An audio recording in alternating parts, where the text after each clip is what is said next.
Most people think quitting sugar will feel amazing. They're wrong. The first 72 hours without sugar can feel like withdrawing from a drug. Headaches, mood swings, brain fog so thick you can't finish a sentence, and before you say, I don't even eat that much sugar, the average person consumes 77 grams of sugar every single day. That's 19 teaspoons. The World Health Organization says you should have no more than 6. So what actually happens, hour by hour, day by day, when you cut it out completely? Your brain changes, your body shifts, and some of what happens you will not see coming. This is the complete science-backed timeline of what really happens to your body when you stop eating sugar. Stay till the end, because what happens after day 30 is something most health channels never talk about. The first 24 hours, the crash hour 1. The moment you decide to quit sugar, your body doesn't know it yet. Your blood glucose is still riding the wave of your last meal. Insulin is doing its job. Everything feels fine. But underneath the surface, something has already started. Your brain, which has been flooded with dopamine every time you ate something sweet, is starting to notice the signal isn't coming. Here's what most people don't understand about sugar. It doesn't just affect your waistline, it hacks your brain's reward system. The same system activated by cocaine, gambling, and social media. Every time you eat sugar, your brain releases dopamine, and over time it lowers your baseline dopamine receptors, meaning you need more sugar just to feel normal. Sound familiar? Hour 6. This is where the first symptoms begin. If your diet was high in sugar, you'll start feeling irritable. A low-grade headache creeps in behind your eyes. You might feel tired, even if you slept well. Your body is signaling, where's the fuel? And this is the critical moment where 99% of people cave. They reach for a snack, a coffee with 2 sugars, a piece of fruit, just this once, and the cycle resets. Hour 12 to 24. If you've made it here, the symptoms intensify before they get better. Headaches become more pronounced. Some people experience light sensitivity, fatigue, and even mild nausea. This isn't weakness, this is biology. Your liver is starting to deplete its glycogen stores, the sugar it keeps in reserve. Once those run out, your body begins a fundamental shift in how it generates energy. But something else is happening at hour 24 that almost nobody talks about. Your gut microbiome, the trillions of bacteria living in your intestines, is already changing. The bacteria that feed on sugar are beginning to starve, and they're not going quietly. Those cravings you feel, the anxiety, the mood dips. Some scientists now believe a portion of that is your gut bacteria signaling your brain to feed them. Your cravings aren't just in your head, they're coming from inside your gut. Days 2 to 7, the war. Day 2. You wake up and something feels off. You're not sick, but you don't feel right either. Some people describe it as feeling hungover without having had a single drink. This is sometimes called sugar withdrawal. And while the medical community debates how clinically similar it is to substance withdrawal, the symptoms are hard to argue with: headaches, irritability, fatigue, difficulty concentrating, intense cravings. A 2013 study published in the journal Neuroscience and Biobehavioral Reviews found that sugar activates the same neural pathways as opioids and cocaine. That's not a metaphor, that's neuroscience. Day 3 to 4, the fog. This is the hardest stretch for most people. The brain, which normally runs almost entirely on glucose, is now being forced to adapt. It starts producing something called ketone bodies, an alternative fuel source derived from fat, but the transition isn't instant. For 48 to 72 hours, your brain is essentially switching fuel systems mid-flight. Focus is difficult.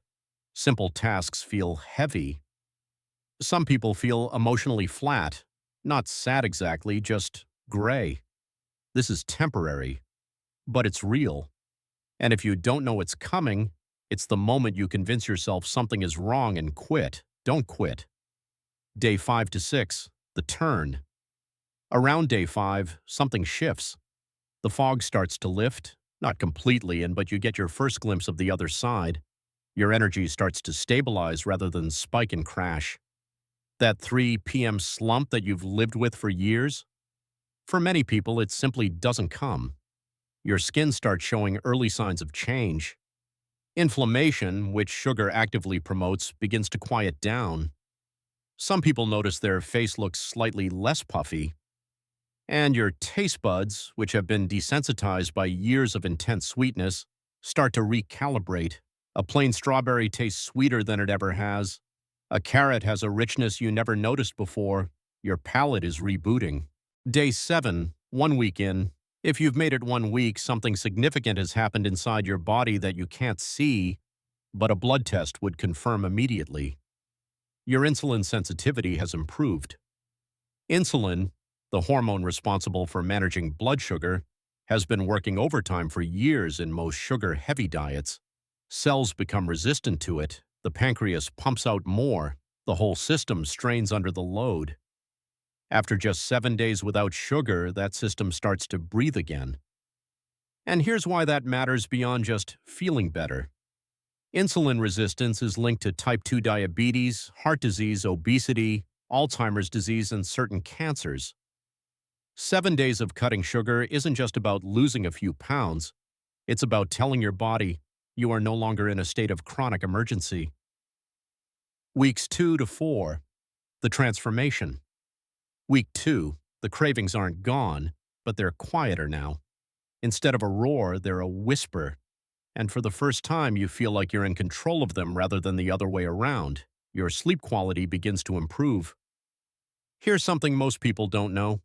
Sugar consumption, especially in the evening, suppresses the quality of your slow-wave sleep, which is the deep restorative stage your brain uses to consolidate memory and flush out toxins. Less sugar equals deeper sleep. Deeper sleep equals sharper memory, better mood, stronger immune system. It's a cascade. Your liver is also quietly undergoing a major renovation. Excess sugar, specifically fructose, is processed almost exclusively by the liver where it gets converted to fat. This is the mechanism behind non-alcoholic fatty liver disease, which now affects 1 in 4 adults globally. After 2 weeks, your liver fat begins to measurably decrease. Week 3, the body composition shift.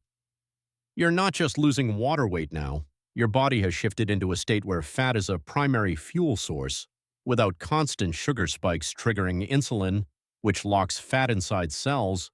Your body can finally access and burn stored fat the way it was designed to.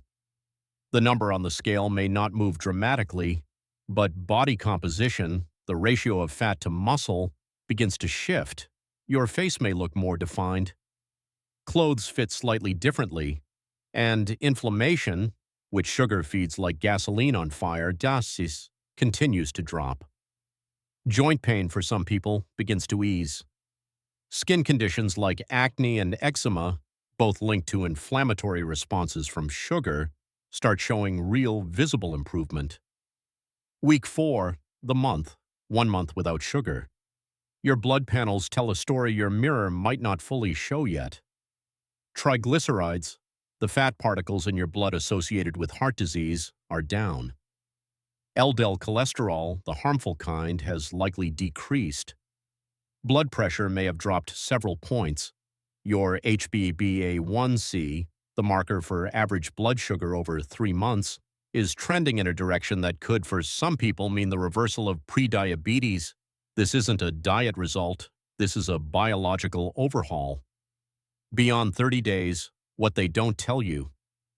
Here's the part most health channels skip, because at 30 days, things get complicated. For some people, going sugar-free becomes effortless. The cravings have faded. The new baseline feels normal. They've crossed a threshold and they're not going back. But for a significant portion of people, something unexpected happens. They feel worse, not in the withdrawal way, in a different way. Mood becomes flatter, motivation dips. Workouts feel harder, not easier. Why? Because not all sugar, in all contexts, is the enemy. Your brain does run on glucose. Athletes need carbohydrates. And eliminating all sugar, including natural sources like fruit and whole grains, can push some people into a state that affects thyroid function, cortisol balance, and serotonin production. The goal was never zero sugar. The goal was to break the addiction, reset the baseline, reclaim control. After 30 days, you've done that. What you do next is where the real science gets interesting, the new baseline. People who successfully complete a 30-day sugar reset and then reintroduce moderate, whole food sources of sugar report something remarkable. They no longer enjoy ultra-processed sweets the way they used to. A candy bar tastes aggressively sweet, almost chemical. A soda is nearly undrinkable. Their palate has permanently recalibrated, and the brain's reward system, no longer hijacked, responds differently to food entirely. They eat less, naturally, without counting calories. They're not using willpower. They've rewired the system. So, what really happens when you stop eating sugar? Week 1, your body fights you. Week 2, it starts to shift. Week 3, the transformation becomes visible. Week 4, your blood work tells a story that could change your life. And beyond that, you stop being controlled by something you never consciously chose to be addicted to in the first place. Now, here's your challenge. 72 hours, no added sugar. That's it. Not a month, not a lifestyle overhaul, just 72 hours. And pay attention to what your body tells you. The results will surprise you. Thank you for watching.